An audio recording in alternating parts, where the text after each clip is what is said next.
que é um sintoma de baixa testosterona em alguém? Tipo, de verdade. O que alguém pode falar, puta, talvez eu deva ir me consultar? Olha só, é difícil falar baixa testosterona porque muitas vezes, Monark, o paciente ele tem uma testosterona que é baixa, mas para ele é normal. A gente chama isso de RCV, Reference Change Value, né? O que a gente estuda no consultório? A gente estuda o paciente. Então, a gente tem uma planilha onde a gente avalia exames a cada 2 ou 4 meses. Então, a gente tem uma linha do tempo do que é o exame desse paciente. Então, tem muito paciente que a testosterona normal dele é 450.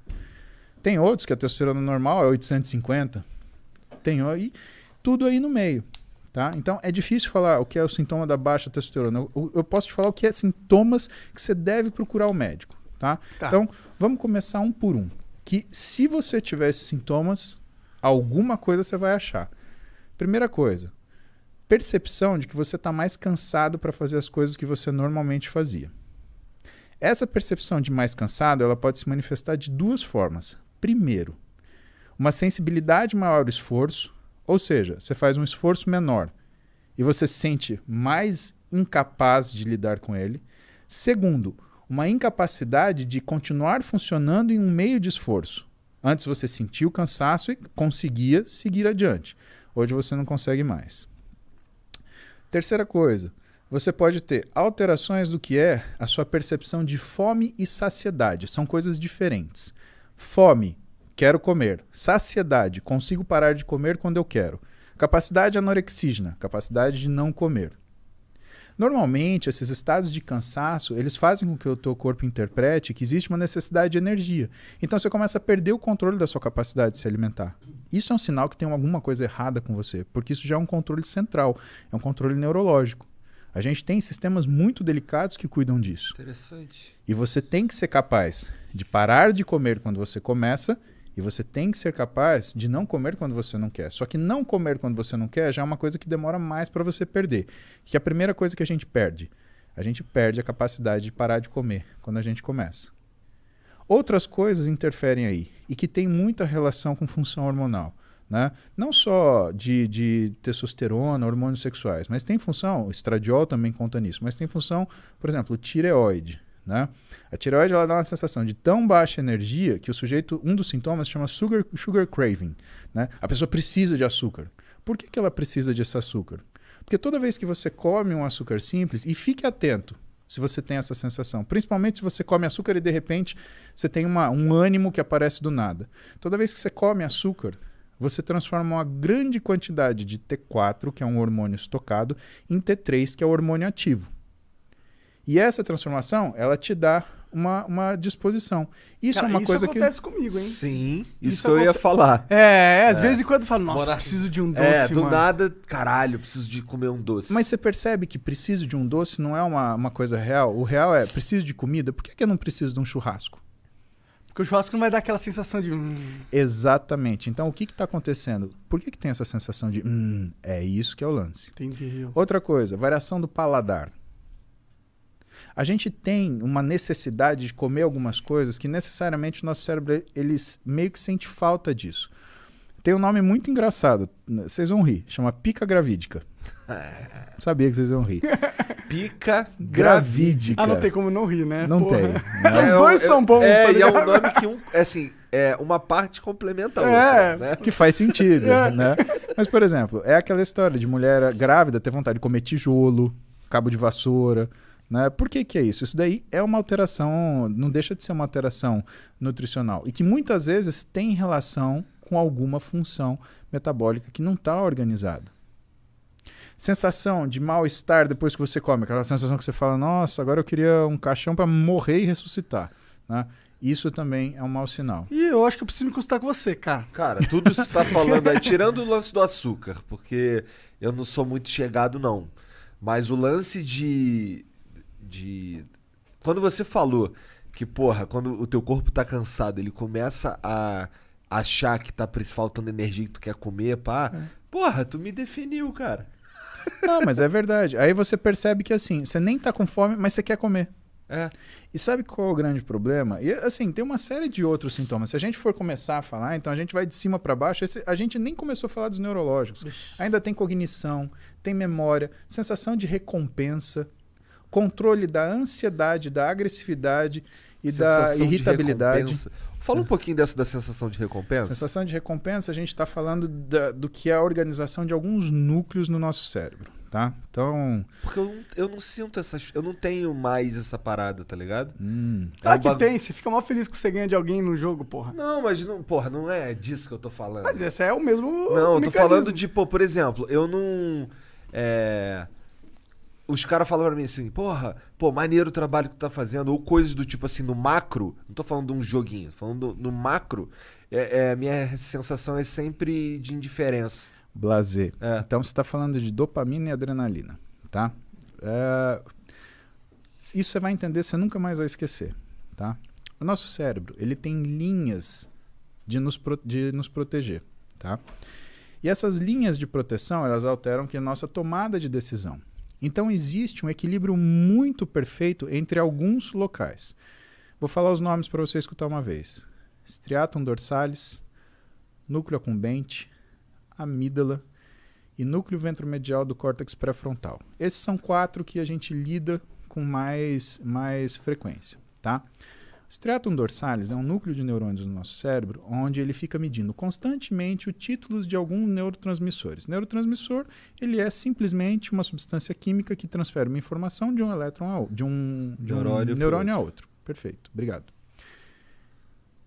E esses neurotransmissores, quando a gente olha isso, quais são os que a gente olha com mais frequência? Dopamina e noradrenalina. A dopamina é aquilo que desperta a tua iniciativa de fazer as coisas. Ela está concentrada aqui na sua região frontal da cabeça, que é o núcleo ventromedial do córtex pré-frontal, por exemplo. Por quê? Porque essa área, Igor, é o grande simulador do seu organismo. Então, se eu te chamar para, por exemplo, comer um ceviche, você simulou peixe cru, não quero. Paulo, obrigado, não gosto. O que não acontece, por exemplo, quando você está bêbado. Né? Quando você está bêbado, o que aparecer na sua frente, você come. Por quê? Porque você está desfrontalizado, você desligou o seu órgão simulador. Mas vamos continuar lá. Vamos pegar a propaganda do iFood. A gente estava aqui, 13h, 1h30, né? Por que nessa hora a gente jogou um sanduíche na tela? Porque o teu cérebro olhou aquilo e o teu núcleo ventromedial do córtex pré-frontal, ele simulou. Nossa, que bom seria se eu comesse um hambúrguer agora, porque está na hora do almoço. Seu nível de dopamina sobe. Você pega o seu telefone. iFood, hambúrguer. É a dopamina que te move pra tomar essas decisões, assim? Pediu o hambúrguer, beleza? Esse tá funcionando, Igor. Você teve... E aí, a gente vai chegar no lance da satisfação, tá? Só que quando esse hambúrguer chegou 40 minutos depois, algumas vezes, você já deve ter sentido assim, pô, mas eu tava com vontade de comer macarrão. O que é isso? A dopamina subiu, fez você tomar decisão, caiu e sobrou o quê? Sobrou para noradrenalina, que é essa sensação de satisfação mais duradoura, fazer esse meio de campo. Só que quando chegou o hambúrguer, você queria macarrão. Muitas vezes a gente não sente essa satisfação porque existe uma incoerência entre o ato feito e o resultado dele. Guarda isso numa caixinha. Vamos voltar para o striatum dorsalis. Ele está medindo dopamina, noradrenalina. Pá, pá, pá, pá, pá, pá, pá, pá. Ele fala para o nosso núcleo accumbente o que está acontecendo. Ó, o título está assim. E o nosso núcleo accumbente, ele interpreta. Tô bem, tô mal. Exemplo. Tuas filhas vão ficar adolescentes. Aí, com 13 anos, elas vão pedir para você levar elas para Disney e o dólar tá 4,50. Cara, você vai fazer das tripas coração, você vai pagar uma passagem caríssima, fila, lá. Quando chegar na Disney, e assim, ela tá aqui em São Paulo, eu quero ir, porque se eu não for, eu vou morrer, porque todos meus amigos foram, só eu não fui, você não gosta de mim, minha mãe não me ama, eu fui adotada. Cara, é toda... Coisa de adolescente. Exatamente. É. Chegou na Disney, pisou na porra do parque. Ah, essa isso. Aí você quer falar assim, uma porrada. Acorda! Por quê? O núcleo accumbente, ele é sensível a variações hormonais, tá? Num adolescente, o que você mais tem é variação hormonal. Então ele faz essa leitura de percepção de recompensa ou não de uma forma muito inacurada. Por isso que é difícil você ver um adolescente que está 100% equilibrado o tempo inteiro, né? Ele está escutando uma música de corno lá, sofrendo, ou então ele tá, sei lá, dando heavy pulo, alucinado, né?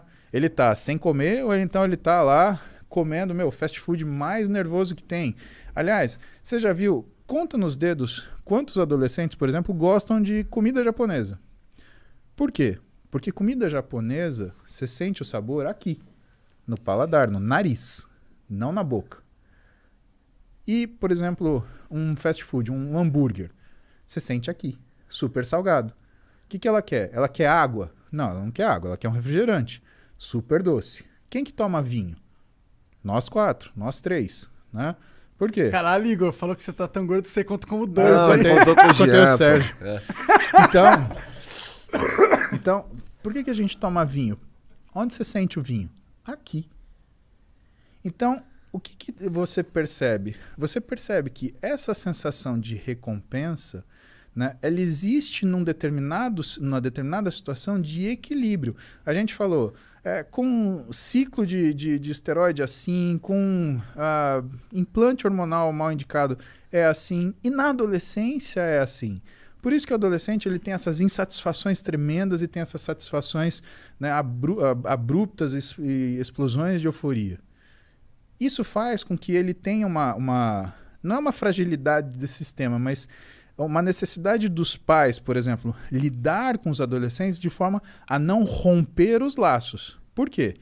Se você é pai, se você é mãe, você está numa situação dessa, e se você está estressado, cara, você vai querer dar um pega no seu filho, dar um expor, você vai fazer isso, pelo amor de Deus, não rompa o laço. A vida dele é assim, ele está aprendendo a mexer com esse aparelho, tá? Então o que você tem que fazer? Você tem que lidar de um jeito onde você mantém o respeito, mantém a autoridade, porque limite todo mundo precisa, né? Agora, não vai gritar, não vai berrar, não vai bater, isso daí não adianta. Que é o que em casa rola um negócio que eu chamo de castigo dinâmico. Eu dou tudo para minhas filhas, mas eu tiro. Ah, você tá de castigo. Ou então, na realidade, eu falo assim, você tá de castigo. As bichas travam que não passa pensamento. Por quê? Porque o castigo não tem data. Quando que é a data? Quando eu olhar para ela e ver que ela mudou a atitude dela. E não adianta me alisar, agradar, beijo, paizinho. Eu sou o ruim, né? A minha mulher é... Cara, eu queria ser filho da minha mulher. Impressionante, cara. Ser filho da Roberta Carbonari... Mas que tipo de castigo tu dá pra mais nova? Cara, pra mais nova... Então, o castigo o é Igor assim... querendo dicas. Eu quero dicas. Tá bom. Cara, a Duda e a Clara, elas são completamente diferentes. Elas são maravilhosas naquilo que elas são. A Duda tem 17, é uma mulher, né? Ela tem muita iniciativa, ela tem muita argumentação e ela é uma pessoa muito de agir, né? O que às vezes me preocupa, por quê? Porque às vezes ela considera pouco o que são as consequências das coisas. A Clara, nesse sentido, ela é o contrário. Ela é como eu, assim. Ela é medrosa. Ela não age. Ela pensa. Se deixar ela pensando, a decisão é tomada por ela. O que é uma coisa que eu me preocupo com ela. E quando a Clara, ela cria uma situação que ela se atrapalha, né, o que eu faço? Eu afasto ela daquela situação até ela sentir que ela precisa aprender a lidar com aquilo melhor para voltar para lá. Por exemplo, sei lá, uma situação hipotética, tá? Ela brigou com as amigas. Clara, vem cá. Você não vai mais brincar com suas amigas até você aprender a brincar. Ah, mas foram elas falaram isso. Assim, tudo bem. Sempre vai parecer culpa dos outros. Mas é aquilo que é a sua culpa. Porque a gente não briga. Quando um não quer, dois não brigam. Então, quando você souber lidar com as suas amigas, você volta a falar com elas. Não tem problema nenhum. Pode procurar outra coisa para você fazer. Mas eu não vou deixar você sair de casa agora. E você não vai encontrar suas amigas. Aí ela fica moada, não sei o quê. E a Clara, apesar da idade dela, né, ela sabe se expressar.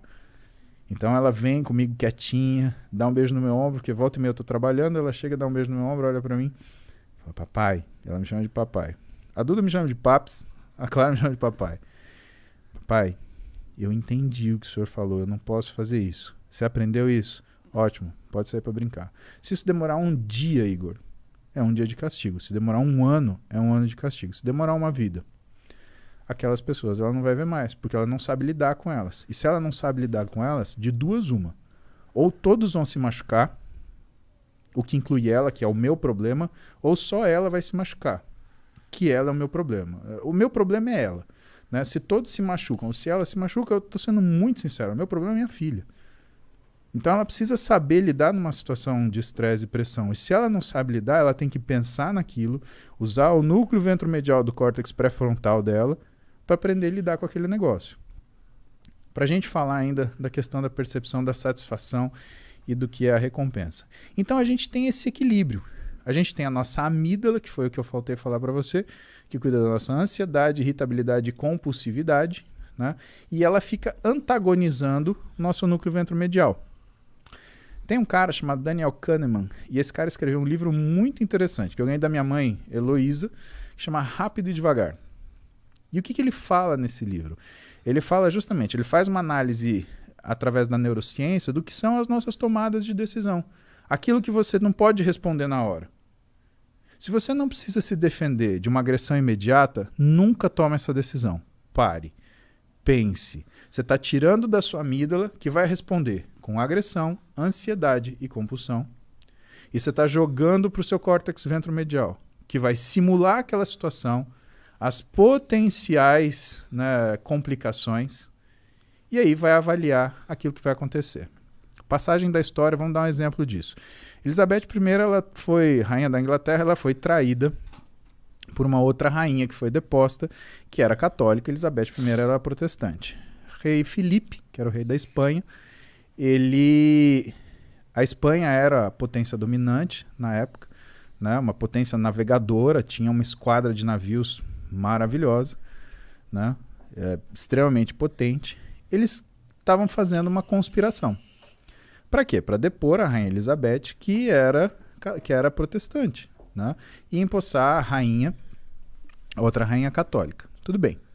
Ele começa um trânsito de mensagens entre o rei Filipe e essa rainha, né? E eles fizeram isso com um único propósito, de fazer o quê? De que essas mensagens fossem descobertas. Por quê? Porque uma vez descobertas essas mensagens, ia-se saber que, ou ia-se acusar a rainha católica de traição. E a punição para traição ao reinado e à rainha é morte. Rainha Elizabeth, seguindo o que era o conselho dos seus conselheiros, condenou a rainha católica à morte e cortou-lhe a cabeça. Rei Filipe fez o quê? Você matou ou ordenou o assassinato de uma rainha católica. Isso, pela lei do papado, é contra o princípio do seu reinado. A gente vai fazer guerra com você. E ele entendeu isso como uma declaração de guerra. Se ela tivesse parado um minuto para pensar e falar assim, esses caras querem que eu mate essa mulher, ela nunca ia ter feito isso. Bom, o que aconteceu na história? Essa história, né, eu não lembro o nome da batalha, mas o fato é que a esquadra espanhola foi em direção à Inglaterra, teve uma tempestade descomunal, afundou a esquadra espanhola e só por isso que a Inglaterra não passou para o domínio da Espanha e se tornou novamente católica à frente dessa rainha que eu não lembro o nome. E por isso que a rainha Elizabeth ela permaneceu. Caramba. Mas isso é um exemplo na história disso. Sorte aí. Quem dá cu da sorte. Exatamente. É aquela história. E aí você para pensar. Cara, vale a pena separar 2 minutos para você pensar no que você vai fazer?